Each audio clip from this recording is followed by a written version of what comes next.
Hello and welcome. This is Nationwide with me, Juma Yusuf. We are live in Abuja. Thanks for joining us.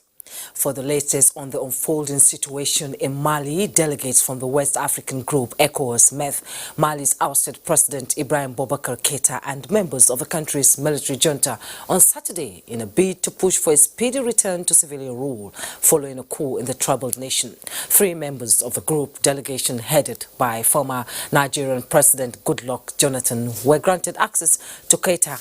Former President Jonathan told newsmen after seeing ousted President Keïta late Saturday that the negotiations are going well. The meeting between the ousted Malian leader and the 3 ECOWAS delegation members was held at an undisclosed location. No details of the meeting were released. Earlier Saturday, ECOWAS envoys met with Mali's military junta, including new strongman Colonel Assimi Goïta. The meeting lasted half an hour. The latest cold conflict and alleged gruesome killings of 8 persons in Ogoni is currently unsettling the affected communities in Kana local government area amidst cry for help by the victims. This came as members representing Kana Kokana Federal Constituency, Dom Deco, has called on the security agencies to step up actions to contain the gruesome murder and amidst concerns by stakeholders for military presence in the area. Kingsley Amajiri reports. This once peaceful Lumine community was recently engulfed in a ruthless court conflict that allegedly claimed 6 suspected cultists. At Baalore, Mrs. Lacey Cletus and her 4 children are among the latest victims. Her late husband and village chief Mene Cletus was allegedly murdered and the family house set ablaze. We were in the backyard there. Then what I see, 2 persons just ran from the bush there and begin to shoot her down. They just burned the building. They should come and help me and build this house for me. In another community, Menebua Luebe, Chief Naka Aluma, was also shot dead. Traditional rulers and elders in the affected communities appear helpless. The police that are there, they can be shooting gun in this end of the community, and then you call them and say they're shooting in this place, and then they will just relax there. We don't want them there. We need the army that was there to come back there. Member representing Kana Gukana Federal Constituency, Dum Deko, visited the affected communities to see things for himself. If we have more divisions of the police in Kana here, I believe we'll be able to police the area better. I use the opportunity to call on the Commissioner of Police and all other security operatives to go after them. State Police Public Relations Officer Nnamdi Omoni, in a telephone conversation, confirmed the renewed court clashes, saying that the information got to the police lately. The invaded Beeku community killed 2 of the rival court members and then also went for a chief. Normalcy has been restored. So far, I've not been able to make any arrest. The fear of possible reprisal attacks is making life very challenging for the inhabitants. Have reportedly fled from the area. In Port Harcourt, Kingsley Amajiri, NTA News. In order to sustain peace and unity of the country, the Imo State Governor Hope Uzodinma has stressed the need for religious tolerance. He made this known at a meeting with the leadership of the Christian and Muslim associations in the state. Bright Obucho reports. The meeting with the leadership of the Christian and Muslim community is part of effort by the Imo State government to ensure peaceful coexistence among farmers and herders in the state. Governor Hope Uzodinma, while addressing the leaders, notes that the misunderstanding which usually leads to clashes between the farmers and herders results from communication gap, hence the need for constant interface. He assures that a committee will soon be set up to handle religious matters in the state. We are really committed as a government to protect the rights of citizens in Imo State. We are committed as a government to encourage our brothers and sisters to worship God without the fear of molestation by anybody. The Imo State Chairman, Christian Association of Nigeria, Divine HSC, and Chief Imam, Owerri Central Mosque, Suleiman Njoku, assured the governor of their commitment to ensuring peace and harmony among farmers and herders in the state. You spoke with me in a way and manner that you want the church and every other person in this state to live as brothers, and you want to present a peaceful state. Our prayer with my imams and all the religious leaders here is to see that you go further and exhibit this type of leadership you are exhibiting in Imo State today. In Owerri, Bright Ebuchu, NTA News. Now, First Lady Aisha Buhari has thanked Nigerians for their prayers and well wishes while she was away for medical treatment in the United Arab Emirates, UAE. The First Lady assured Nigerians that she has fully recovered and back home. She called on the healthcare providers to take the advantage of the federal government's initiative for the operation of 100 billion naira credit support for the healthcare sector. This, she said, will help in building and expanding the capacity of the Nigerian health sector and ultimately reduce medical trips and tourism outside the country. It's time now to join our Lagos Network Center, where Owl is standing by with the story on remembrance of slave trade and its abolition. It's over to Owl. Thank you, Jumoy, and happy Sunday to you. The United Nations International Day for the Remembrance of Slave Trade and its abolition is observed to reawaken the consciousness of people on the dangers and effects of slavery in Africa and, by extension, the world. Annie Daniels in this report takes a look at the inhuman trade and the present form of slavery. These relics here depicts the era of slave trade in Nigeria. Among names that stood out in that era was Seriki William Sabaz, a slave merchant, though originally from the present Ogun state. Seriki Abbas ended up spending most of his lifetime in Badagry, a town synonymous with slave trade. It was an era where about 17 million people were transported against their will from Africa to North, Central and South America. This illicit trade lasted from the 16th to 19th century. Millions of Africans died while being transported to other countries. My respondents say it was the worst violations of human rights. All those empires, they are kings, they are monarchs. They will arrange for war to go and fight against the neighboring community. And so they will capture all their young people and they will sell them to the Europeans for exchange of things like a bottle of gin or mirror. In this lesson, with Bishop Ajayi Crowder, they stopped the slave trade. Because why? He says that, Nigerians, a lot of injustice is happening. More disheartening, they say, is that this illicit and inhuman trade still exists even among Africans. There is what we call neo-colonization. So those who introduced slave trade have reintroduced it again.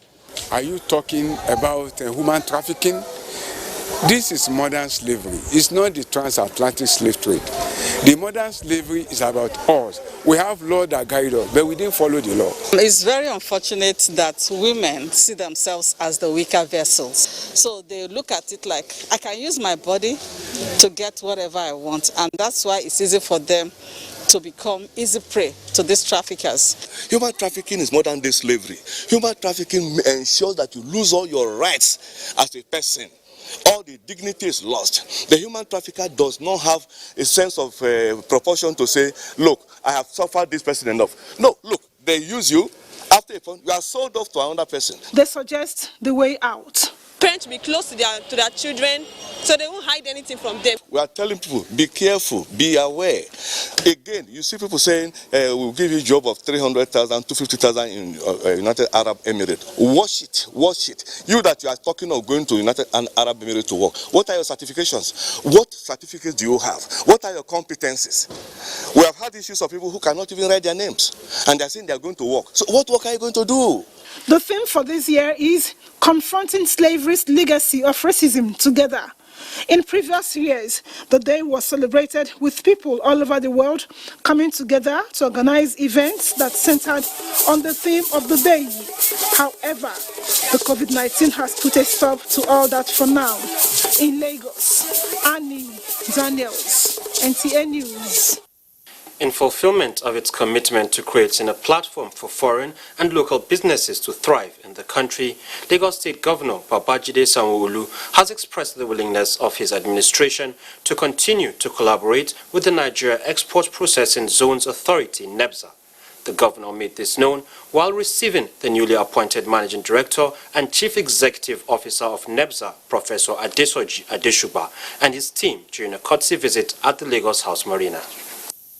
Stressing the need for collaboration between the Lagos State government and the Nigeria Export Processing Zones Authority, Governor Sanwo-Olu stated that the federal agency is critical to the growth and development of the country as his administration seeks to build a good platform for foreign businesses to come and invest in the state and country at large, and that would not be possible without the support of the agency. We have a job that is cut out for us.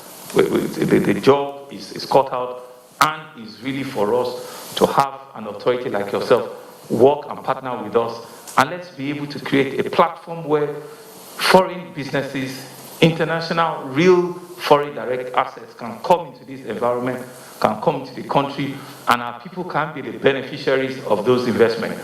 The Managing Director and Chief Executive Officer of the Nigeria Export Processing Zones Authority, Professor Adesoji Adeshuba, said the agency has a presence in Lagos State as 14 out of the 42 free zones in the country are in the state, adding that the zones, if properly put to use, can provide 15,000 jobs in the state. It's particularly very important to us, not just to NEPZA, but to the federal government of Nigeria, that the free zone concept should be supported, especially in this critical moment when the CFTA is coming into play.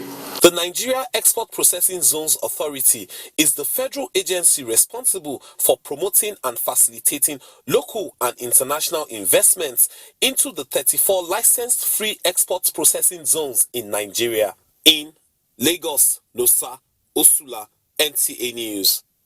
Meanwhile, more than 951 bags of foreign rice, fuel tankers with content, and 40 fairly used vehicles, also known as Tokumbo, have been impounded by the Ogun State Area 1 Command of the Nigeria Customs Service. Iyabo Wale has details. The Area 1 Command, following a tip-off, made the seizures. Controller of the command, Michael Agbara, says bags of rice were smuggled into the country through the land borders in Ogun State. So they will take through the forest. Most of them, they carry not less than 5 bags of rice, and they go in convoy at times up to 100 or 150. And at the end of the day, if they reach their destination, they have succeeded in carrying a trailer of rice. The command also intercepted 10 fuel tankers fully loaded, meant for local consumption, heading to neighboring West African countries. Every Nigerian knows that this rice agenda of producing what we eat is good for the whole economy. But some few unpatriotic people exploit the situation to try to water down the successes recorded in that agricultural transformation. Other items impounded include 7 motorcycles used in transloading and bringing rice into the country illegally. In Lagos, Iyabo Wale Eri, NTA News. Nationwide continues shortly after this timeout. Don't go away. NTA TV College Jos, an affiliate of Ahmadu Bello University Zaria, is currently admitting students for its ordinary diploma programs in television journalism, television production, and television engineering. Interested candidates are advised to obtain relevant information concerning eligibility at our website at www.ntatvc.edu.ng or marketing department of any NTA station nationwide. For further information, contact Assistant Director, Marketing, NTA TV College Jos on 0803-314-4383 or the Academic Office of the College on 0806-980-9807. Announcer, Registrar.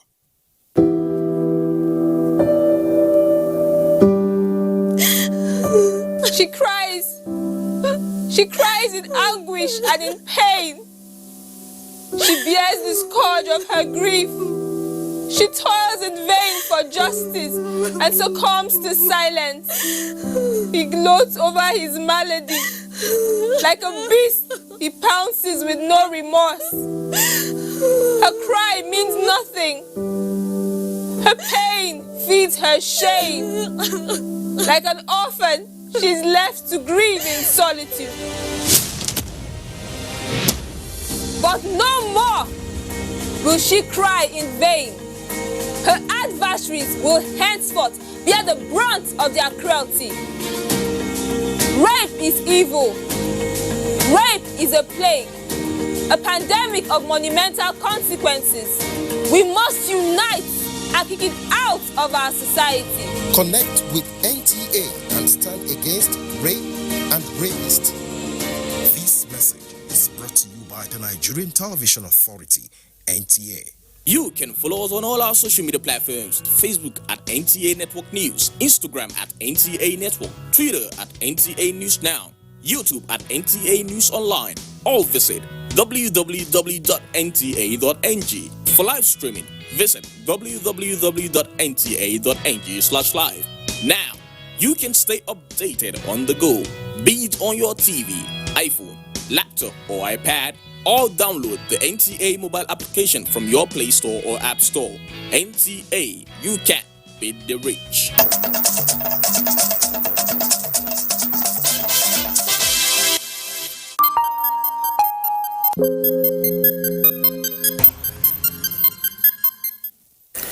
Thanks for rejoining us. The daily confirmed cases of COVID-19 has increased, with Nigeria Center for Disease Control announced 601 new cases recorded on the 22nd of August 2020. The 601 new cases were reported from 21 states, with Lagos having the highest figure of 404 cases. This was followed by FCT with 37 new cases, Oyo State with 19, Ondo has 14, Abia, Enugu and Kaduna states have 13 new cases each. Edo and Kano states have 12 cases each, while Kwara State has 11. Other states are Ebonyi with 10 new cases, Nasarawa has 7, Ogun 6, Osun, Delta and Niger State have 5 new cases each. Plateau and Bayelsa states have 4, Katsina 3, while Ekiti and Imo have 2 new cases each. With these new cases, Nigeria has 51,905 confirmed cases of COVID-19. Out of this number, 38,767 of the cases were discharged, while 997 of the patients died of the virus.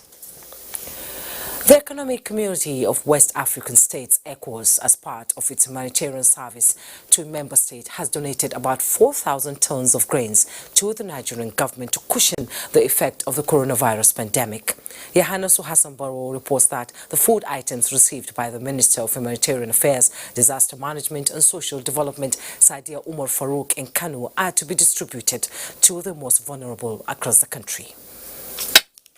The establishment of the ECOWAS Regional Food Security Reserve in 2013 is aimed at complementing the efforts of member states to provide diversified rapid food and nutritional assistance. This is often actualized through the harmonized framework for identifying risk areas and vulnerability among member states.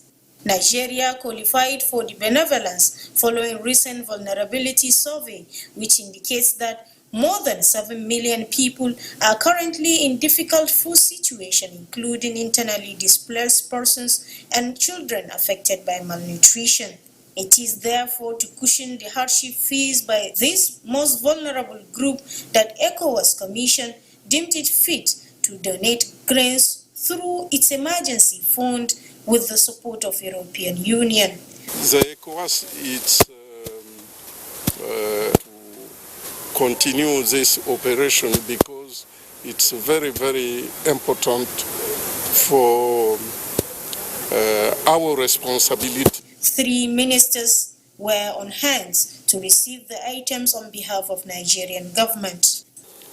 This initiative clearly demonstrates the responsibility and support that the ECOWAS Commission has shown and continues to show for its citizens. Nigeria has taken notice of the kind gesture by ECOWAS. We rest assured that the 3,999 metric tons of cereals will be distributed to vulnerable. And so we're going to sit down, come up with a plan and a structure that's going to do this distribution. Other member states that have so far benefited from the regional security reserve are Burkina Faso, the republics of Niger and Mali. In Kano, Yohannes Asambaro, NTA News. Coalition of youths in Nasarawa State wants sustenance of government's economic interventions to promote welfare and income generation amid ease of lockdown from COVID-19 pandemic. Details with Aliu Tijani Muhammad from Lafia. The summit brought youth together to discuss their challenges and prospects towards contribution to nation building. It is also to discuss ways of ending violence and crimes in society. They also expressed the desire to be innovative in creating jobs rather than waiting for what is often referred to as white-collar jobs. We believe that if the right steps are taken and the right actions are implemented, young people would turn the tide. This target group really need to be empowered, really need to build their capacity to take the lead. Government of Nasarawa State says the huge population of youth in the state cannot be neglected as various initiatives are being worked out to provide the enabling environment for job creation. This administration places high premium on youth development and empowerment as a prerequisite for wealth creation towards national growth and progress. The government lauded the contribution of development partners on programs that are aimed at building capacity of youth in Nasarawa State. In Lafia, Aliu Tijani Mohammed, NTA News. It's a known fact that the coronavirus pandemic has wreaked havoc on most aspects of human life. The impact on education is even more visible as classrooms in the nation's universities remain closed since the advent of the pandemic. While many private universities managed to find a way around the problem through e-learning platforms, the public university system has virtually crumbled under the weight of COVID-19. Kelvin Ohene reports on why e-learning remains a tall dream for public universities in Nigeria. COVID or no COVID, the clock, they say, does not stop ticking. Why then should learning stop because of the pandemic? This is the propelling factor that made many private universities seamlessly moved their classrooms online as COVID-19 forced institutions to close shops. They are not only carrying on with teaching and learning, many have conducted examinations using relevant e-learning platforms. We concluded our semester and then commenced the next one, which we are at now. And so it didn't disrupt our services at all. If it is working for private institutions, why are the public universities struggling to adopt the same method despite the Minister of Education's directive to vice chancellors to continue teaching online? The infrastructure that lead to this digital technology we're talking are not even present in the federal universities. We talk of computer, we talk of even as small as Wi-Fi in the system are not there. In Nigeria, we have a special case in the sense that, you know, we have our academic staff that are continuing to, you know, negotiate with government. So many of them are not working correctly because they're on strike. So that, I know, is one of the reasons many universities have not been able to do it. Because COVID caught everyone unawares, it may take some time for authorities to provide the needed ICT infrastructure for e-learning, as well as training of lecturers who will deploy the technologies. But experts are confident that in the short run, they can leverage on the available distance learning facilities and still keep the integrity of their examinations intact. There is a camera from your laptop directly on your face. If you move, in fact, there will be an alert to shut down that exam immediately. No one is sure when COVID-19 will end. So, until a suitable solution is found to sustain learning in the public university system, the fate of their students will continue to hang in the balance. In Abuja, Kelvin Ewonwaye, NTA News. Now to some political stories making the rounds in our Benin Network Center. Ogo Chukwuka is our guide. Hello, Ogo Chukwuka. Good afternoon. The APC in Edo State has again raised alarm on what it describes as the violent tendencies of the PDP. This time, the APC is pointing to alleged dangerous buildup of firearms in the state and partnership with individuals by the PDP to subvert the September 19 election. The state APC chairman, Colonel David Imuse, was speaking while briefing newsmen in Benin City. Colonel Imuse notes with dismay the political rally by the PDP on August 19 in Igwebe, where he alleges that the Delta State governor was in attendance in company of thugs who attacked a bystander, Ernest Otoide. He said another disturbing development is the arrest of a senior special assistant to Governor Baseki, Roland Ogbomo, with 2 pump-action rifles and other ammunition by the police, while one Sunday, Igboho is also alleged to have been drafted by the PDP to mar the election. The APC is calling on all security institutions and citizens to be watchmen and keepers of the election. Although some suspects with dangerous firearms have been arrested and transferred from Area Command Iroa to police headquarters in Benin City, the deep question that remains to be answered is this what we must endure? We have written to the Commissioner of Police, Edo State, on this matter, asking that they take swift and solid actions in intercepting and preventing the coming anarchy. Meanwhile, the state's deputy governor and PDP running mates, Philip Shaibu, has debunked allegations that the state government, in collaboration with its Delta State counterparts, are piling up firearms to subvert the election. He describes the allegation as a plan to discourage eligible voters from turning up on election day. He says the party and government have always been on the path of peace, and as such will continue to sue for peace. Let me assure Edo people not to panic, but I want to let us know that news by them is what they intend to do. They are only trying to play a dummy.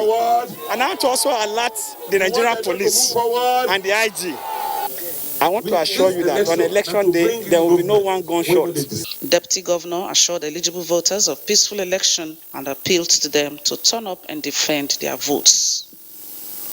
Meanwhile, the Archbishop of the Benin Metropolitan See, Most Reverend Augustine Akubeze, is on behalf of all the Catholic bishops in Edo State offering fervent prayers for a peaceful election in the state.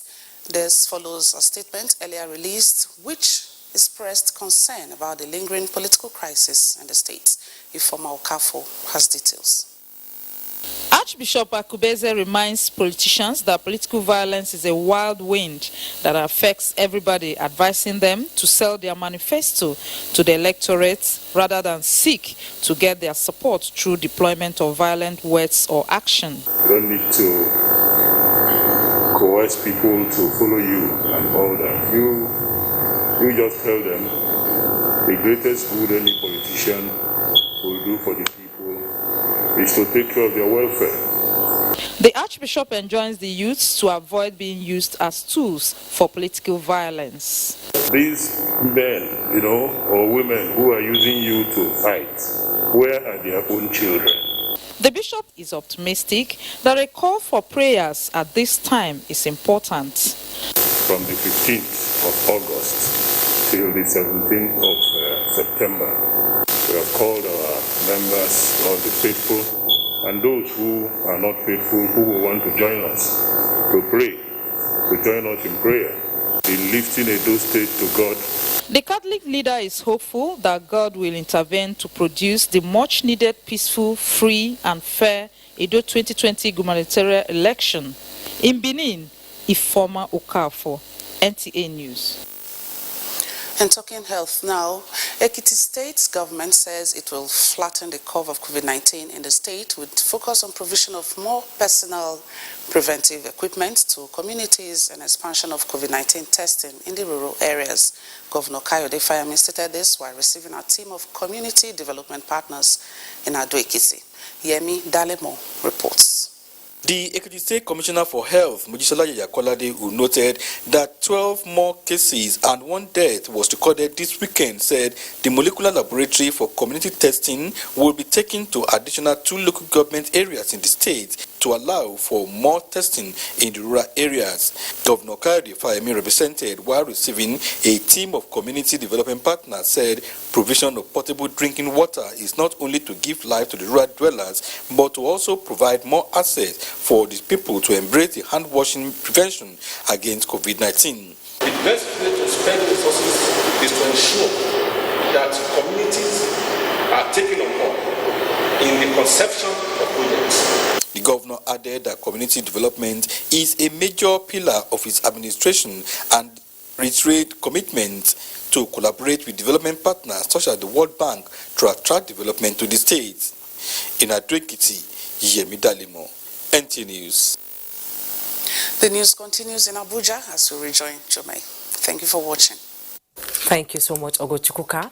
Now, the FCT Minister of State Ramatu Tijani Aliu has unveiled the cash for trash recycling hub in Nyanya under the Abuja Municipal Area Council as part of measures to control indiscriminate waste disposal in the territory, an initiative of the West Africa and the FCT Satellite Towns Development Department. Mariam George Jitubo has the details. The project that will give you your trust for the world. While unveiling the project, the Minister of State, FCT, Ramatu Tijani Aliu, noted that the scheme is aimed at promoting a healthy environment as well as erosion control, stressing that empty containers thrown into drains has been one of the major factors contributing to flooding in some parts of the territory. The eras of sitting down or loitering is gone, but Federal Capital Territory Administration partnering with all these bodies and more to ensure that you can pick some litter and get some money.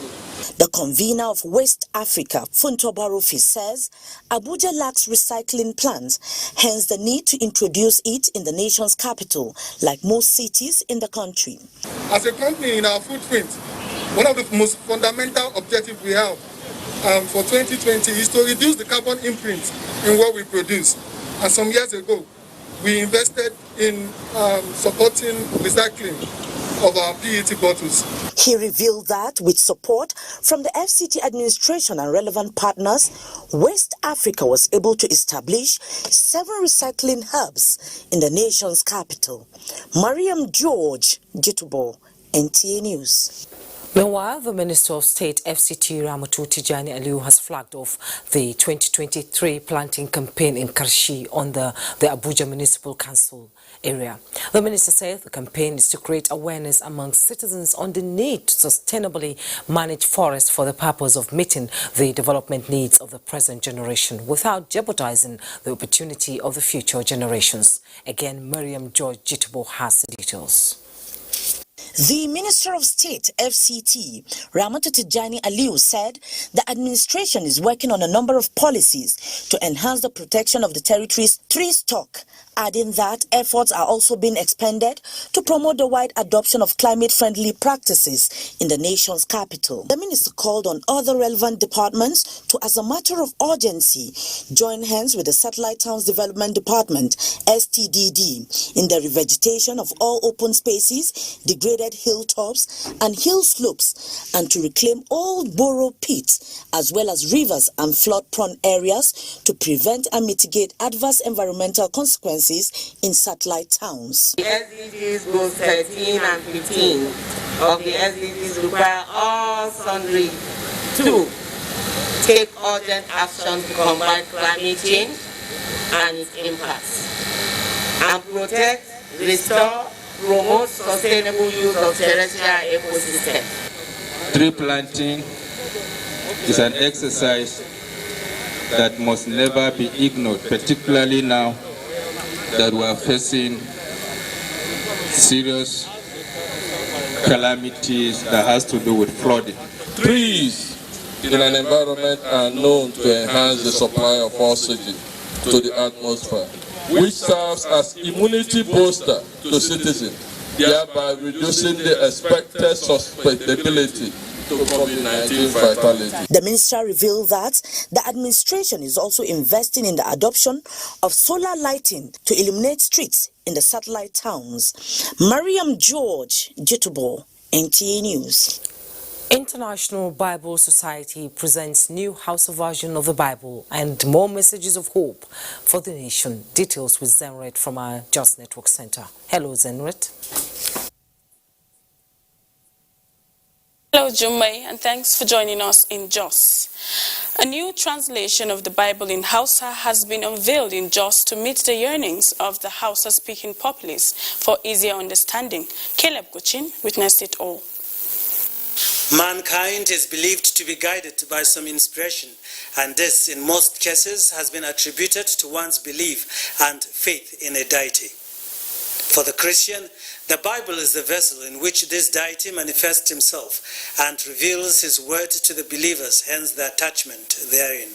The key players in the production of this holy book therefore believe that its inauguration at a time like this cannot be taken for granted. By the grace of God, this Bible is going to reach a lot of depth in making strong the church of our Lord Jesus Christ. Biblical partners with life-minded organization to minister God's word in 55 countries, including Nigeria. The hope that we have as a nation is in the Word of God. President of the Church of Christ in Nations, Kokin, Dr. Dacholom Datri, tasked Christians to be more dedicated to the service of God, not a different Bible, but unique. So says one of the users of the Bible in Hausa. Now that it has been simplified to, the contemporary language, the language of today, it gets me excited because the message too will be understood more clearer.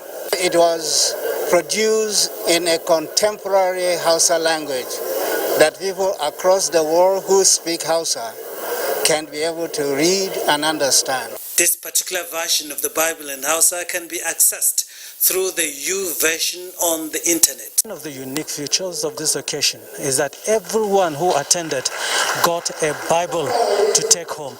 In Jos, Caleb Gochin, NTA News. A constant need for Christians to look inwards and examine their hearts, as well as ensure they are in right standing with God, has been emphasized for worshippers at today's Sunday service. This was the message at St. Piran's Anglican Church, Jos. Cameron Canning Laduja has details. The message, titled God's Response to Unrighteousness and Injustice, was drawn from the book of Amos chapter 5 and delivered by Brother Mike Adegbile. Adegbile explained that God does not desire empty worship or sacrifices, but true devotion and righteousness that is revealed and justice established in all spheres of life. Righteousness in the sense of right conduct and right living should be the order, should be the manner of the ways of this people. So Prophet Amos,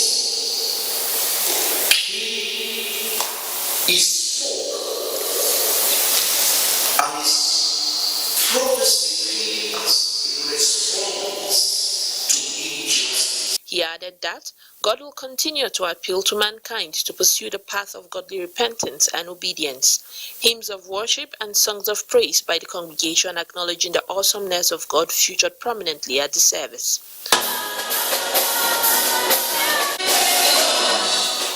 Prayers were said for the revelation of righteousness and establishment of justice in the church, Nigeria, and the world.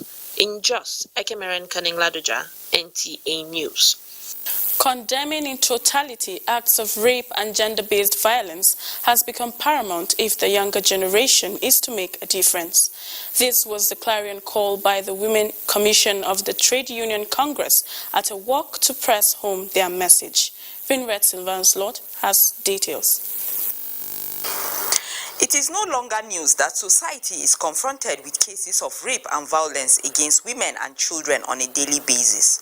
This situation has become a matter for concern, hence the message by the women of the Trade Union Congress. With placards carrying various inscriptions and a determination to preach the message of no to rape and all forms of gender-based violence, the women walked all the way to Secretariat Junction from the old airport junction.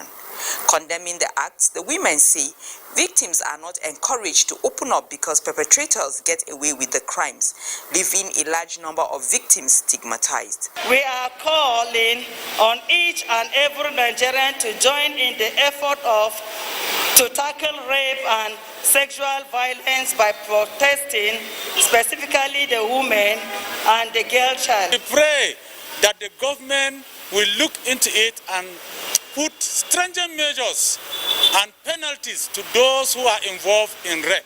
Sex educates the child, most especially the girl child, right from the tender age. Do not hide anything away from the girl child. The walk was held simultaneously across the nation by the union. In Jos, Rinret Silvanus Lot, NTA News. That's it from Jos, but there's more news with Jumai in Abuja. Thank you so much, Zenret.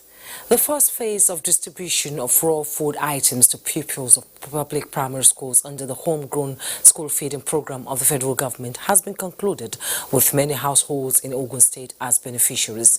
Lukman Adefeso reports that about 290 distribution centers were set up across the state to reach out to 60,391 beneficiaries targeted in the first phase of the special intervention.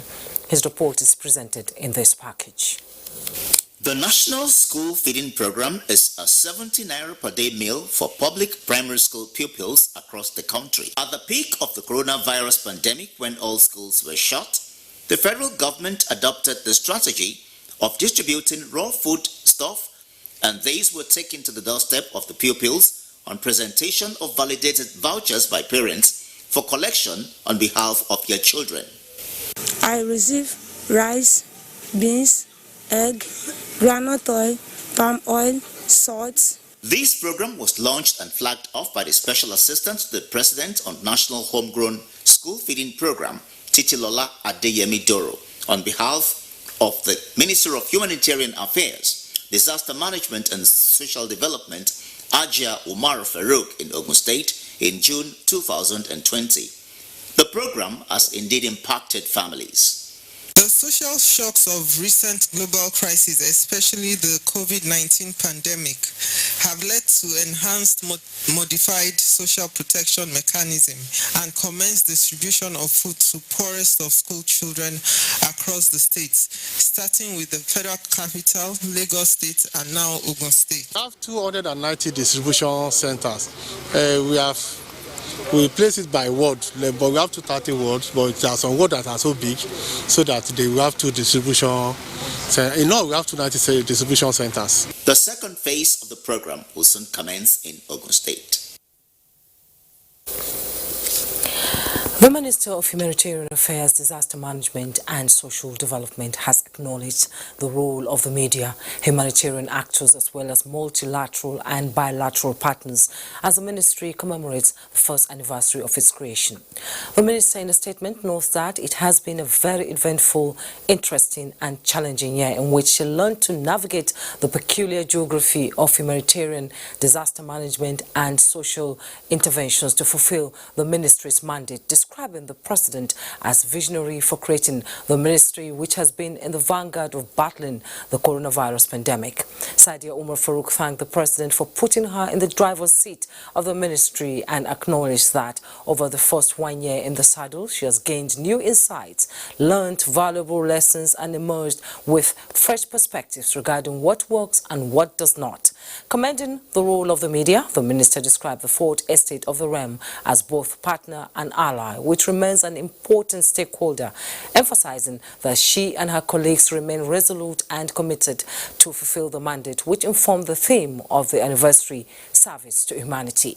The minister also extended special commendation to the humanitarian actor and other partners in the humanitarian sector, such as the UN agencies, as well as many other bilateral partners who continue to provide humanitarian assistance despite security challenges and at greater personal cost. She also acknowledged the sacrifice of those who lost their lives in one theater of conflict or the other during the period. Sadia Umar Farouk assured the ministry's 1 year anniversary will compel her and her team to do more in the management of disasters, provision of humanitarian assistance, and development of social safety nets which help build resilience for the future. Managing climate change in post-COVID-19 era, critical to social-economic development. Chinyere is our guide from our Enugu Network Center. It's good to see you, Chinyere. It's good to see you too, Jumei. Good evening and welcome to Enugu. Managing climate change in post-COVID-19 in Nigeria, policy options for low-carbon climate resilient development was the focus of a webinar organized by the University of Nigeria, Nsukka, in collaboration with United Nations Development Programme, UNDP, and Environment for Development, EFD. Chidima Madu reports that the Minister of State on Environment, Sharon Ikeazo, who participated in the dialogue, said the awareness and progress of a green economy in the country has started. The workshop, which attracted over 100 participants around the globe, who via Zoom platform expressed their views and practicable policies that have made their countries grow an achievable green economy.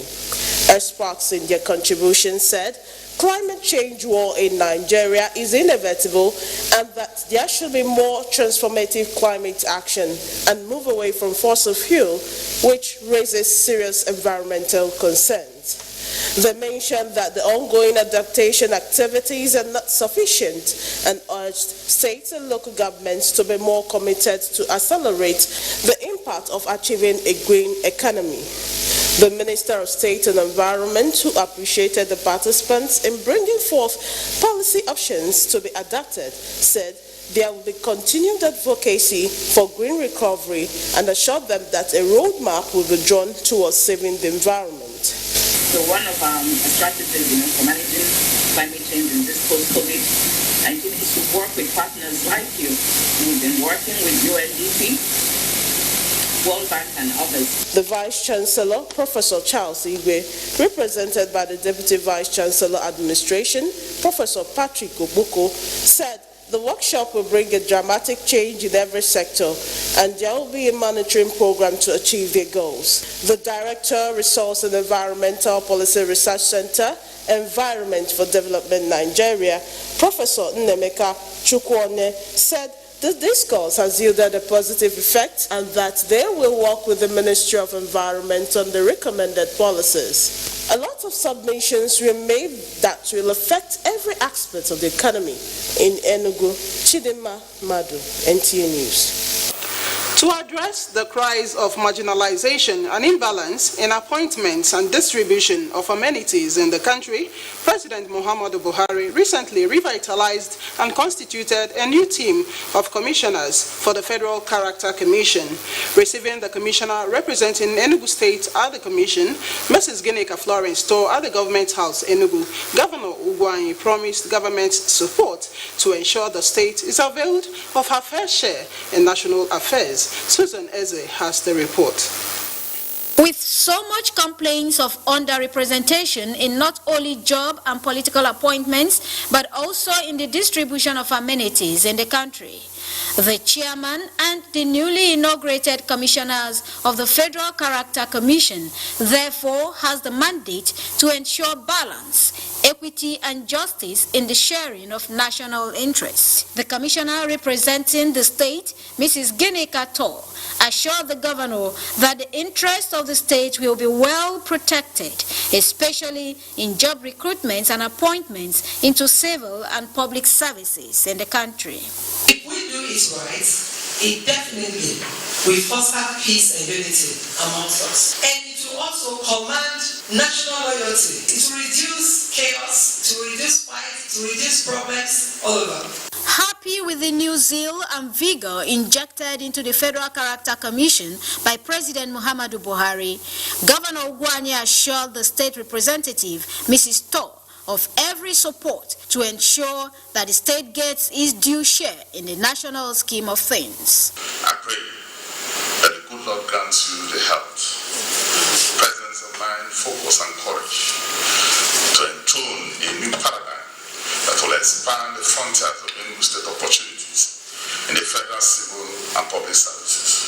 Mrs. Tor was accompanied by top management staff of the commission in the state and some federal commissioners representing other states in the country. In Enugu, Susan Eze, NTA News. And that is it from Enugu. Nationwide continues with Jume in Abuja after this commercial break. Do stay. ICPC and NTA say you can help Nigeria to flatten the curve on COVID-19, just as you can help flatten the curve on corruption.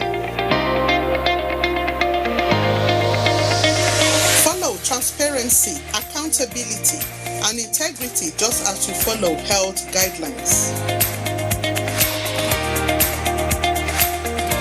Stay home with integrity and maintain your distance from corruption, just as you stay away from COVID-19 by maintaining social distance.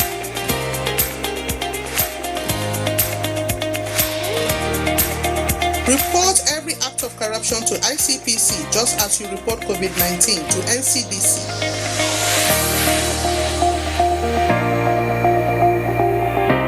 Stay away from corruption, stay safe from COVID-19.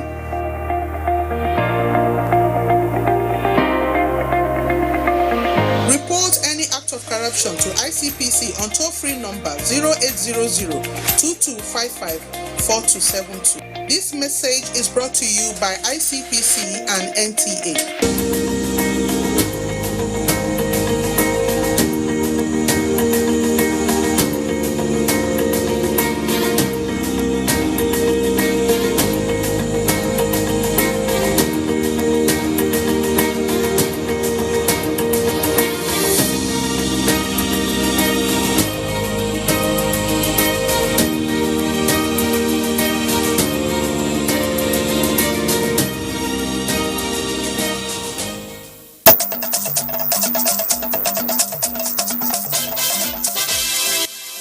If you're just joining us, this is NTA Nationwide. The House of Representatives Ad Hoc Committee on the need to relocate tank farms in residential areas wants the tank farm owners to comply strictly with the stipulated safety rules and regulations established by the relevant government agencies in their operations to ensure safety of lives and properties. Chairman of the committee, Sagios Ogun, stated this during an oversight function of the committee on Delta State. Agatha Eware Ojo has the details. The Ad Hoc Committee on Investigation of Tank Farms in Residential Areas was constituted following a motion by a member representing Amuwo Odofin Federal Constituency in Lagos State, Ogene Emmanuel, on need to relocate tank farms in the residential areas of Ijegun, Kirikiri, and others. It is also saddled with the responsibility to investigate activities of the tank farms to ensure safety of lives and property in host communities. This is why the committee embarked on the visit to Ugara, Koko, and Wari in Delta State to get on-the-spot assessment of the areas in view. Chairman of the team, Sagios Ogun, expressed concern on clustering of the tank farms, especially at residential areas, which he noted poses danger to lives and properties. They have drawn up a list of what they need to do, and the Federal Fire Service are with us. They have been here before, and they are going to come back next week to make eye contact with some of those things. The committee inspected fire service facilities, total capacity of the tanks, medical facilities, jetties, as well as corporate social responsibility of tank farmers to the host communities. Meanwhile, the committee also met with some of the tank farmers in Ugara and Koko, including stakeholders in the petroleum sector, where the challenge of security in the area topped agenda. From Ugara in Delta State, Agatha Egwari Uju, NTA News. The honors of border security, inter-border cooperation and peaceful coexistence between government and people should not be seen as the sole responsibility of government alone, but as the duty of every patriotic citizen to participate and contribute meaningfully towards that. Yobe State Governor Mai Mala Buni stated this in Damaturu while receiving his counterpart from Difa province in the neighboring Niger Republic, who came to strengthen relationships between the two states in different countries. Yunusa Suleiman reports. Nigeria and the Niger Republic are two West African neighboring countries with long-standing relationship. Difa region in Niger Republic, neighboring Yobe and Borno states, is one area that its people share common culture, language and religion, with socio-economic activities thriving between them, dating back decades, a long history of peaceful coexistence. These antecedents informed the decision by the governor of Difa region, Issa Laminu, to lead a high-level entourage on a working visit to Yobe State, where he met his counterpart and discussed issues bordering on security, trade, education, and socio-cultural activities between the two neighbors. Governor Mai Mala Buni, represented by the Secretary to the State Government, Baba Malon Wali, presented a letter to the governor of Difa offering free scholarship to 5 indigenes of the area at Yobe State University. As this visit will serve as avenue for further cementing long-cherished brotherly relations. Issa Laminu, however, lamented over the persistent insecurity that has crippled trading activities at the border between Yobe, Borno in Nigeria, and Difa in Niger Republic, calling for collaboration through the Lake Chad Basin Commission to arrest the situation. In the Matru, Yunusa Suleiman, NTA News.